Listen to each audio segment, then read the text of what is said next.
सतगुरु रूपी प्यारे सत्संगत जी, प्यार और सत्कार से कहना धन निरंकार जी।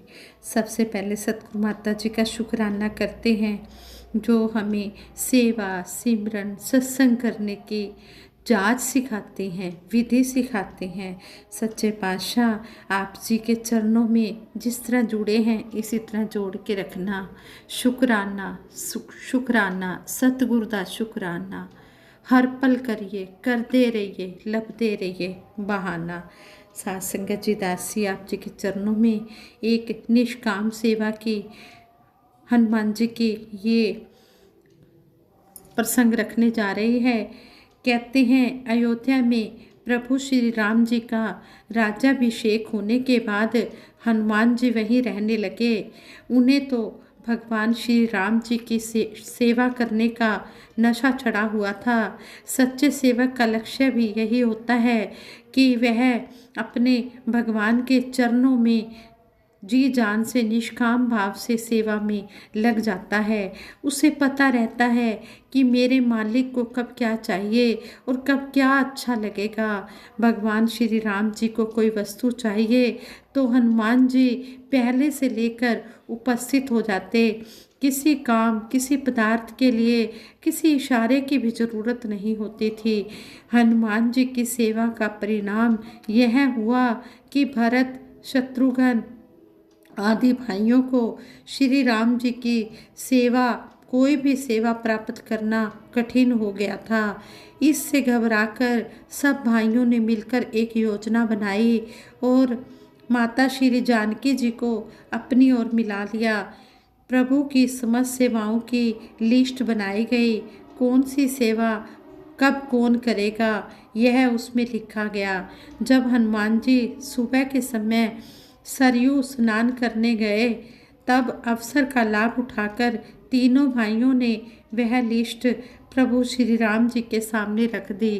प्रभु ने देखा कि उस लिस्ट में कहीं भी हनुमान जी का नाम नहीं है। उन्होंने मुस्कुराते हुए उस योजना पर अपनी स्वीकृति दे दी। हनुमान जी को कुछ भी पता नहीं था।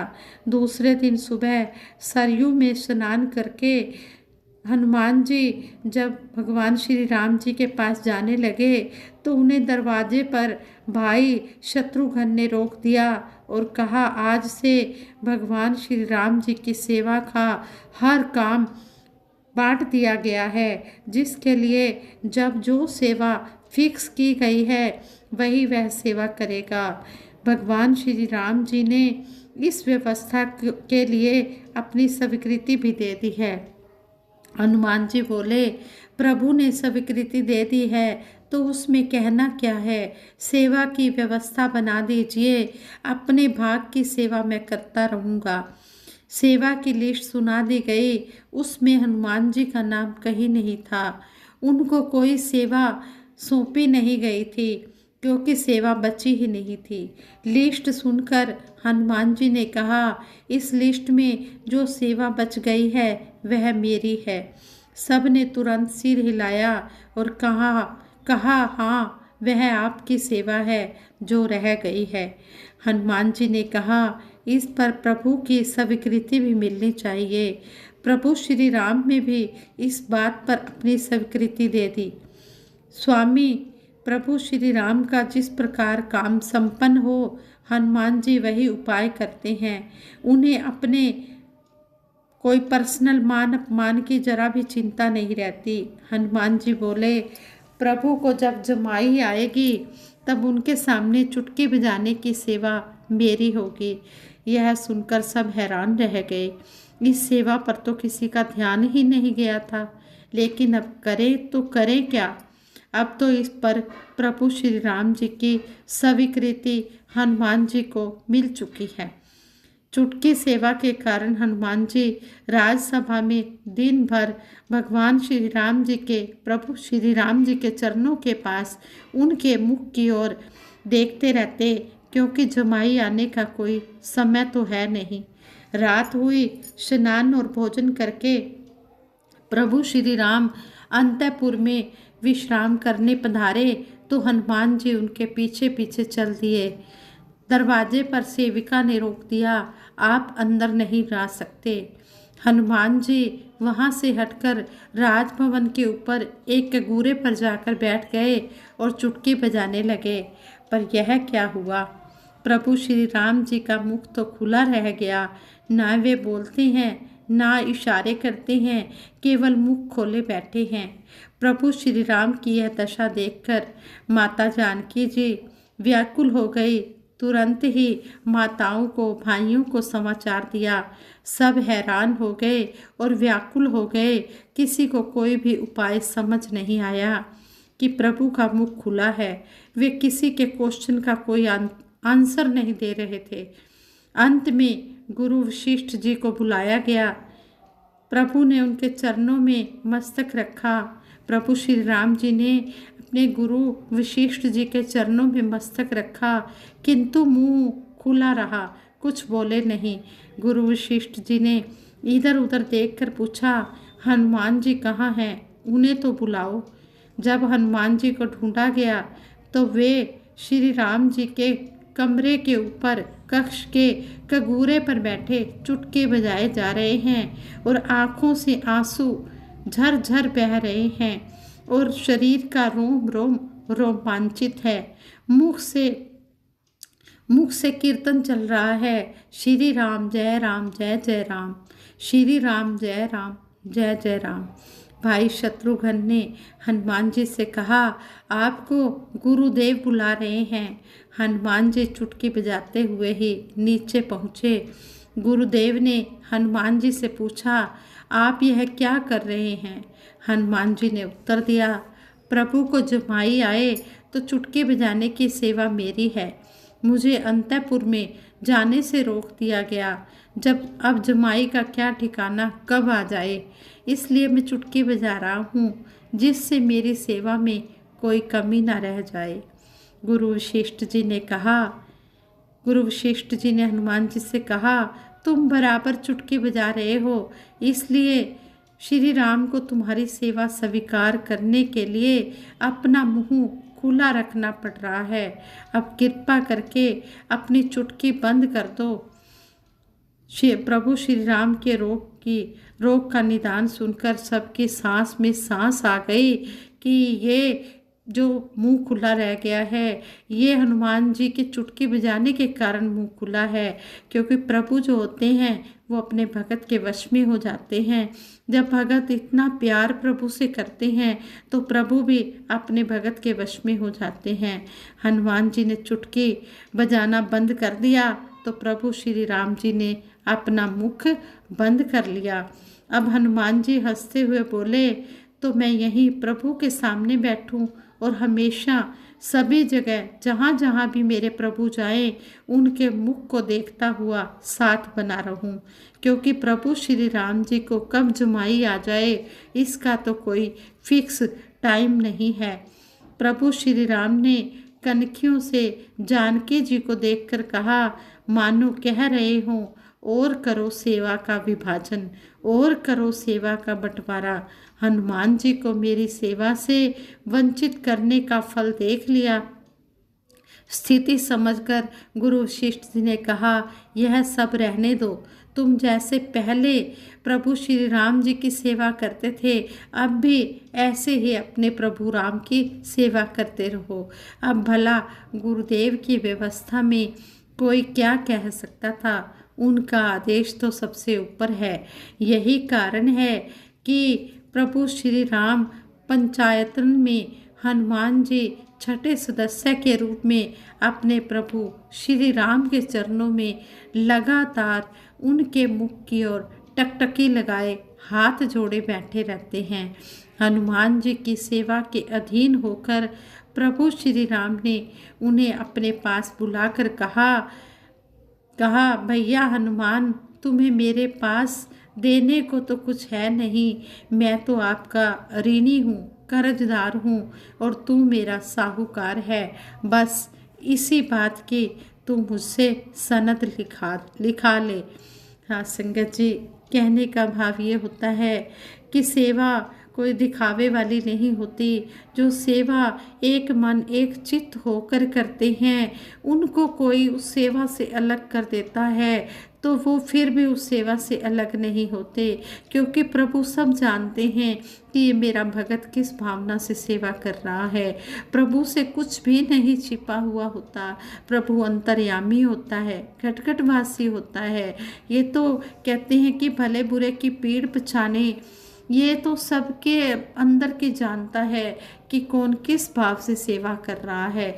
जिस भाव से भी कोई सेवा करता है, ये उसी भाव से उसको सेवा बख्श देता है।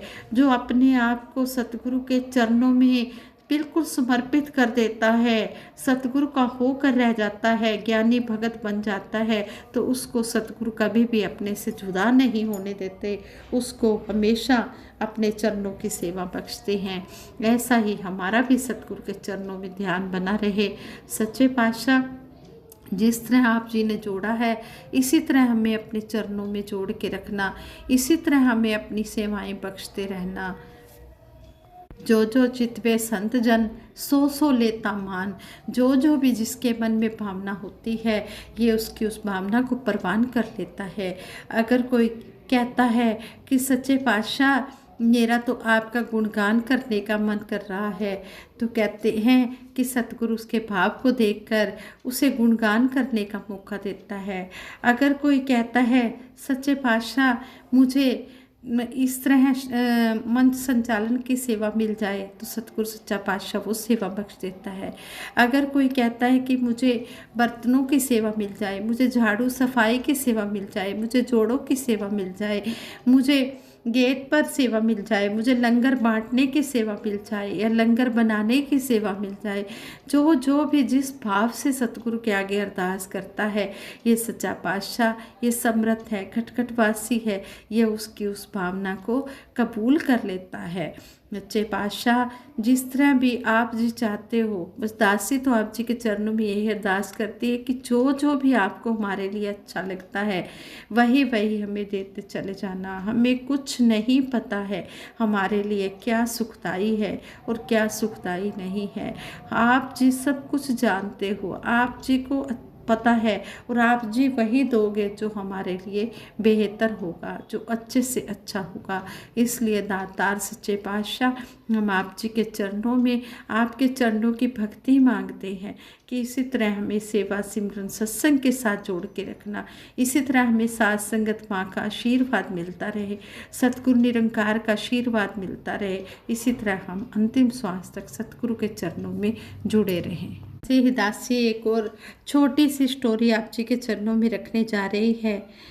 कहते हैं एक इंसान कह रहा है, कहता है एक दिन मैं सड़क से जा रहा था, रास्ते में एक जगह बोर्ड लगा था ईश्वरीय किराने की दुकान। मेरी जिज्ञासा बढ़ गई, क्यों ना इस दुकान पर जाकर देखूं कि इसमें बिकता क्या है, इसमें कौन सा माल बिकता है। जैसे ही यह ख्याल आया, दरवाज़ा अपने आप खुल गया। जरा सी जिज्ञासा रखते हैं तो द्वार अपने आप खुल जाते हैं, खोलने नहीं पड़ते। मैंने खुद को दुकान के अंदर पाया। मैंने दुकान के अंदर देखा, जगह जगह देवदूत खड़े थे। एक देवदूत ने मुझे टोकरी देते हुए कहा, मेरे बच्चे ध्यान से खरीदारी करना, यहाँ सब कुछ है जो एक इंसान को चाहिए। देवदूत ने कहा, एक बार में टोकरी भर कर ना ले जा सको तो दोबारा आ जाना, फिर दोबारा टोकरी भर लेना। अब मैंने सारी चीज़ें देखी। सबसे पहले धीरज देखा, खरीदा, फिर मैंने प्रेम खरीदा, फिर समझ खरीदी, फिर एक दो डिब्बे विवेक के भी ले लिए। आगे जाकर विश्वास के 2-3 डिब्बे उठा लिए। मेरी टोकरी भरती चली गई। आगे गया पवित्रता मिली, सोचा इसको कैसे छोड़ सकता हूँ। फिर शक्ति का बोर्ड आया, शक्ति भी ले ली, हिम्मत भी ले ली। सोचा हिम्मत के बिना तो जीवन में काम ही नहीं चलता। थोड़ा और आगे बढ़ा, सहनशीलता ली, फिर मुक्ति का डिब्बा भी ले लिया। मैंने वह सब चीज़ें खरीद ली जो मेरे प्रभु जी मालिक को पसंद है। फिर एक नज़र प्रार्थना अरदास पर पड़ी, मैंने उसका भी एक डिब्बा उठा लिया। वह इसलिए कि सब गुण होते हुए भी अगर मुझसे कभी कोई भूल हो जाए तो मैं निरंकार से अरदास कर लूँगा कि सच्चे पातशाह मुझे माफ़ कर देना। आनंदित होते हुए मैंने टोकरी को भर लिया। फिर मैं काउंटर पर गया और देवदूत से पूछा, सर मुझे इन सब सामान का कितना बिल चुकाना होगा? देवदूत बोला, मेरे बच्चे, यहाँ बिल चुकाने का ढंग भी ईश्वरीय है। अब तुम जहाँ भी जाना इन चीज़ों को भरपूर बांटना और लुटाना। जो चीज़ जितनी ज़्यादा तेज़ी से लुटाओगे उतना तेज़ी से उसका बिल चुकता होता चला जाएगा और इन चीज़ों का बिल इसी तरह चुकाया किया जाता है। कोई कोई विरला इस दुकान पर एंट्री करता है। जो एंट्री कर लेता है वह माला माल हो जाता है। वह इन गुणों को खूब भोगता भी है और लुटाता भी है। प्रभु की यह दुकान का नाम है सत्संग की दुकान। सब गुणों के खजाने हमें ईश्वर से मिले हुए हैं। फिर कभी खाली हो भी जाए तो फिर सत्संग में आकर बास्केट भर लेना। हे प्रभु, इस दुकान से एक चीज़ भी ग्रहण कर सकूं, ऐसी कृपा करना। हे सच्चे पातशाह, जिस तरह आप जी हमें समझा रहे हो कि हमने पवित्रता, विश्वास, प्रेम, धीरज, विवेक, ये चीज़ें, सहनशीलता, प्रेमा भक्ति, ये अगर हमने मन में धारण करनी है तो इसके लिए हमें सबसे पहले सत्संग में आना होगा। जब सत्संग में आएंगे ये हम लेसन सीखेंगे और इसको हम अच्छी तरह पढ़ेंगे। ये लेसन जब हमारे मन में एंट्री कर जाएगा तभी हम इस लेसन पर को अच्छी तरह से पक्का कर सकेंगे। ये सबक पक्का करने के लिए, लेसन पक्का मजबूत करने के लिए सतगुरु हमें बार बार बार बार सत्संग से जोड़ते हैं और यही कहते हैं कि सत्संग वो गंगा है, इसमें जो नहाते हैं पापी से पापी भी पावन हो जाते हैं। ऋषियों ने, मुनियों ने इसकी महिमा गाई है। संगत से जीवन है, ये बात है बतलाई है। सच्चे पातशाह हमें बार बार यही कहते हैं कि प्रथम भक्ति संतन कर संगा। सबसे पहली भक्ति की सीढ़ी संतों का संग है। अब हमारे सत्संग भवन खुल चुके हैं। दासी सभी के चरणों में अरदास करती है कि सभी ज़्यादा से ज़्यादा सेवा सिमरन सत्संग में जुड़े। सबसे पहले तो सत्संग में जाएं, सत्संग भवन में जाएं और उसके बाद जैसे सत्संग भवन में एंट्री होगी तो वहाँ सेवा भी मिलेगी और सिमरन भी होगा। ये तीनों काम होते चले जाएंगे। इसलिए सच्चे पातशाह के चरणों में यही अरदास करते हैं कि सच्चे पातशाह, ये जो सुहाना अवसर हमें मिला है, इस सुहाने अवसर की हम कदर करते चले जाएं और सेवा सिमरन सत्संग करते चले जाएं। सत्संग जो करते हैं वो बड़े भागों वाले होते हैं और सत्संग करने से ही जीवन में बढ़ोतरी आती चली जाती है। सब सुख अपने आप मिलते चले जाते हैं। सब सुख वसन कार विच तेरे, जे संतां नाल प्रीत करे। संतों से प्रीत तभी होगी जब हम सत्संग में जाएंगे, सत्संग में बैठेंगे, तभी हम संतों की चरण रज भी ले सकेंगे, संतों के दर्शन भी कर सकेंगे। इसलिए ज़्यादा से ज़्यादा सभी ने सत्संग में जाना है और सतगुरु के अमोलक वचनों से अपनी झोली भरनी है। दासी अपने लिए भी आप जी के चरणों से यही आशीर्वाद मांगती है। जो सतगुरु के ये हीरे मोती, ये वचन, हीरे मोती अमलीक लाल रतन ये जो बट रहे हैं, सच्चे पातशाह के मुखारबिन से निकल रहे हैं, इन वचनों को हम अपनी झोली में समेट पाएँ, इनकी हम कदर कर पाएँ, इन वचनों को हम संभाल कर हम इन पर चलते हुए अपना जीवन गुजारते चले जाएं। दासी से विचार करते हुए बहुत सी भूलें हुई होंगी, उन भूलों के लिए दासी क्षमा प्रार्थी है और आगे के लिए दासी को सद्बुद्धि देना, सद्विचार देना, सद्मार्ग देना। दासी सबके सुखों की कामना के लिए सिमरन करवाएगी। सभी ने मिलकर सिमरन में सहयोग देना है। तू ही निरंकार, मैं तेरी शरण हाँ, मैनू बख्श लो। तू ही निरंकार, मैं तेरी शरण हाँ मैनू बख्श लो, तू ही निरंकार मैं तेरी शरण हाँ मैनू बख्श लो, तू ही निरंकार मैं तेरी शरण हाँ मैनू बख्श लो। बोलिए सतगुरु माता सुदीक्षा सविंदर हरदेव जी महाराज की जय। निरंकारी राजमाता गुरबचन अवतार की जय। साध संगत जी बड़े प्यार से कहना धन निरंकार जी।